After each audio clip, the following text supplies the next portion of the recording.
साथियों, आत्मनिर्भर भारत के लिए हमारे एजुकेशन सिस्टम का कितना बड़ा महत्व है, ये आप सभी भली भांति जानते हैं। बीते दिनों में आपने नेशनल एजुकेशन पॉलिसी के बारे में काफी कुछ पढ़ा होगा, काफी कुछ डिस्कस किया होगा। नेशनल एजुकेशन पॉलिसी हमारे 21वीं सदी के आप जैसे युवाओं के लिए ही है। वो युवा जो वर्ल्ड को लीड करेगा, साइंस और टेक्नोलॉजी में भारत को ग्लोबल लीडर बनाएगा। इतना ही नहीं, इस एजुकेशन पॉलिसी में तमाम ऐसी बातें हैं जो आप जैसे छात्रों की विश लिस्ट में सबसे ऊपर थी। साथियों, मुझे विश्वास है कि अपनी एजुकेशन की जर्नी में आपने महसूस किया है कि शिक्षा और परीक्षा हमारे स्टूडेंट्स के लिए बर्डन नहीं बने, स्टूडेंट्स को अपने मनपसंद सब्जेक्ट पढ़ने की ज्यादा आजादी मिले।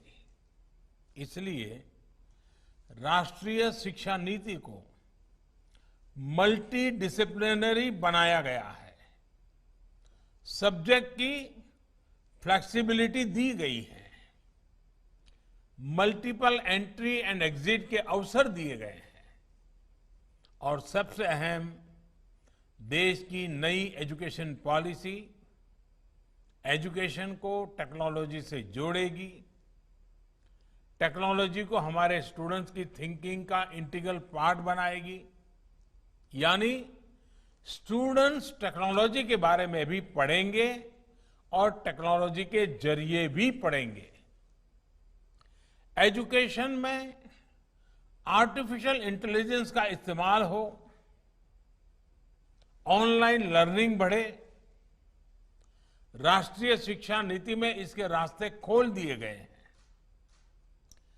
टीचिंग और लर्निंग से लेकर एडमिनिस्ट्रेशन और असेसमेंट तक टेक्नोलॉजी की भूमिका बने, इसके लिए नेशनल एजुकेशन टेक्नोलॉजी फोरम भी बनाया जा रहा है। हम एक ऐसे इकोसिस्टम की तरफ बढ़ रहे हैं जहां हमारे युवा टेक्नोलॉजी से सीखेंगे भी और सिखाने के लिए नई टेक्नोलॉजी इनोवेट भी करेंगे। आईआईटी के साथियों के लिए तो इसमें इनफाइनाइट पॉसिबिलिटीज हैं। नए सॉफ्टवेयर, नई डिवाइसेस और गैजेट्स जो वे ऑफ एजुकेशन को रिवॉल्यूशनाइज करें, उनके बारे में आप ही को सोचना है। ये आप सबके लिए एक अपॉर्चुनिटी है। आप अपने बेस को बाहर लाएं, यूटिलाइज करें